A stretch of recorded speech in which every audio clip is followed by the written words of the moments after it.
Okay, let's take a look at the app and see how it scored all these products. I'm really curious, aren't you? All right, let's take a look here. I had to send it to my laptop because obviously I can't look at it on the phone. So here we go. Okay, Pantene. Oops, bad. Castor oil. Excellent, as we knew. Vitamin E oil. Excellent. All righty.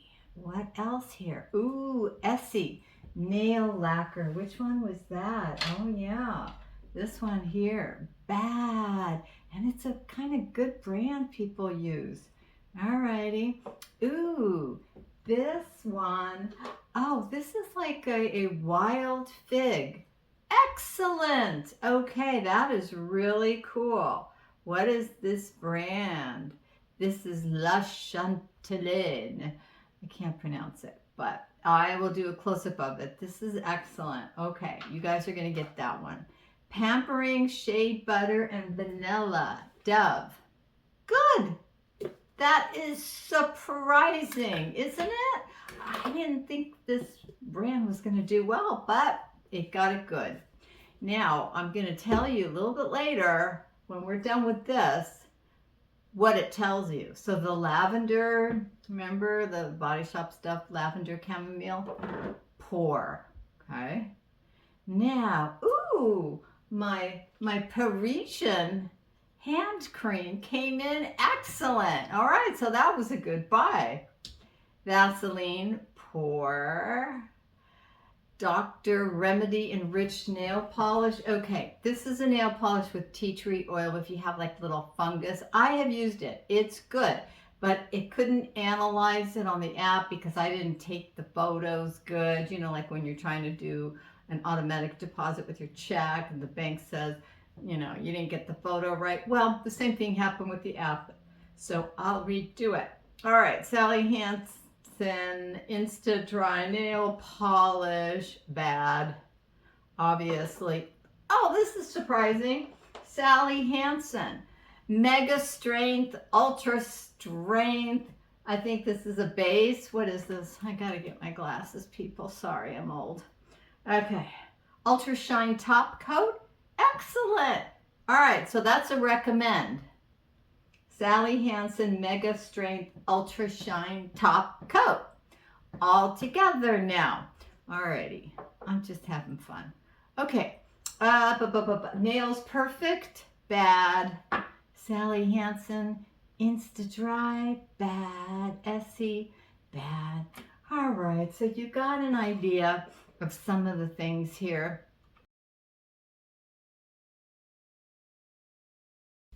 All right, so now that we got the bad and the good and the ugly with the app, let me tell you why this is so important to me. So I am going through a wellness journey.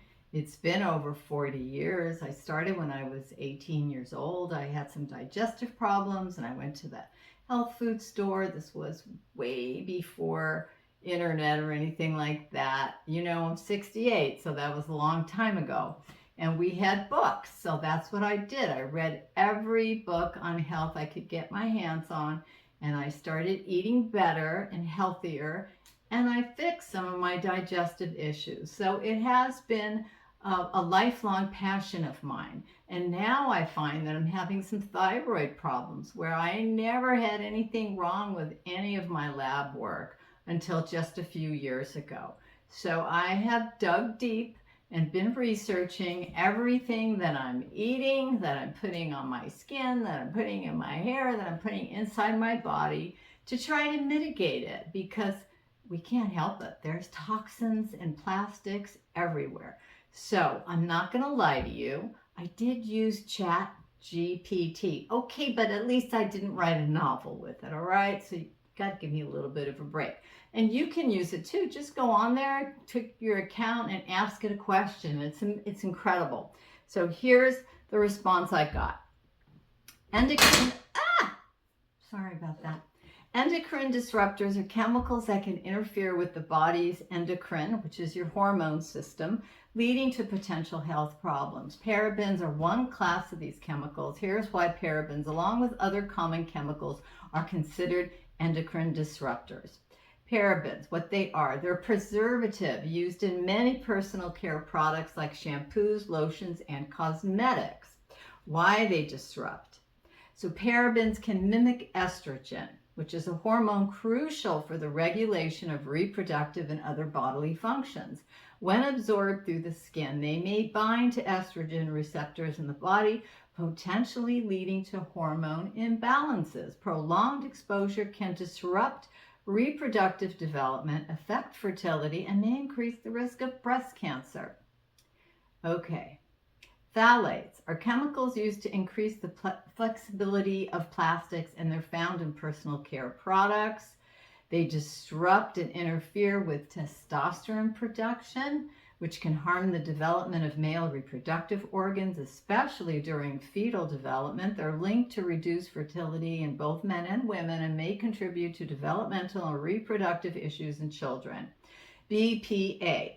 It's used to make polycarbonate plastics and epoxy resin found in food containers, water bottles, and the lining of canned foods. Big no-no. We have too many water bottles and plastic in our oceans. Wouldn't you agree on that one? So we could do a lot better with that. It's a personal choice and a personal responsibility, and I totally am in on that. Okay, why it disrupts. BPA mimics estrogen and can bind to estrogen receptors, potentially disrupting normal hormone function. It's been linked to reproductive issues, breast, prostate cancers, and developmental problems in children. Okay, triclosan is an antimicrobial agent found in soaps. I hope I pronounced that correctly. Give me a break if I didn't, okay? Toothpaste and some cosmetics. They could interfere with thyroid hormone, bingo, metabolism, and contribute to bacterial resistance. It's been associated with changes in thyroid hormone levels. Wow, okay. So this is like, they have those anti-microbial soaps and things like that. All right, so look for that. TRICLOSAN. Gotta watch out for that. PCBs, what are they? They're industrial chemicals that were used in electric equipment, paints, and adhesives before being banned in many countries. However, they persist in the environment. Just a note on that, there are hundreds, maybe even thousands of chemicals that have been banned in Europe and other countries, but we here in the United States are still using them, and they get approved, and they're in our products. This is why each one of us has to have a personal responsibility for your health, because nobody else is going to care. And where do you live? You live in your body. That's where we all live. Okay. All right. PFAS are chemicals used in nonstick cookware, water repellent clothing, and firefighting foams. PFAS, I can't even pronounce it, all right? Give me a break. They interfere with thyroid function and reproductive hormones. They've been linked to immune system suppression, fertility issues, developmental delays, and an increased risk of some cancers. I'm going to link all this to my blog, so you'll be able to read the article. Dioxins, byproduct, but you could just Google it or go to ChatGPT and put in what are harmful chemicals in beauty products that we should avoid, and it'll give you this whole essay. Okay, dioxins are byproducts of industrial processes. Wow. Dioxins interfere with both male and female reproductive hormones, disrupt thyroid function. Again, do you know we have an epidemic of girls 30 years old and over that are having thyroid problems, thyroid cancer, having their thyroids removed? We have never seen anything like this before.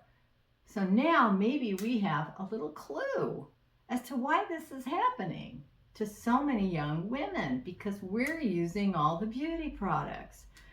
Okay, you guys, I'm not going to rant, but anyway, flame retardants. Okay, these are chemicals used in electronics, furniture, textiles to reduce fire risk, and they're called PBDESs, can mimic thyroid hormones. Again, look, 2 plus 2 equals 4. Still does. No one's challenging math. Interfering with brain development, metabolism, and reproductive health. They're linked to developmental delays, cognitive impairments, and hormone disruptors. There we go again. All right, the health effects of endocrine disruptors, fertility problems, early puberty, and developmental issues in children, cancer risk, metabolic disorder, disruptions in thyroid functions. I'm not making this up, it's right here. Can lead to obesity, diabetes, and other metabolic issues, neurological effects, impaired brain development, cognitive issues, behavioral changes, especially with exposure during pregnancy. All right, you get the idea. It's everywhere, it's all over. I'm going to be doing a lot more on detoxing, especially with food that we're eating, the food supply. I'm really excited. I'm going to be having some special programs, some special offers that I'm going to offer to my subscribers, and we can participate and do this as a group. So if you're interested in that, just send something in the comments. And it's always great when you have other people that are supporting each other with the same goals. I often join detox group with other mentors, and sometimes there's like 200 people from all over the world joining a 3-week detox, and once a week we have the Zoom call, and it's really motivating when you do it like that in a support group. And you can see why it's really important, especially today. Okay, you guys, take care. Thanks for letting me rant. Bye-bye.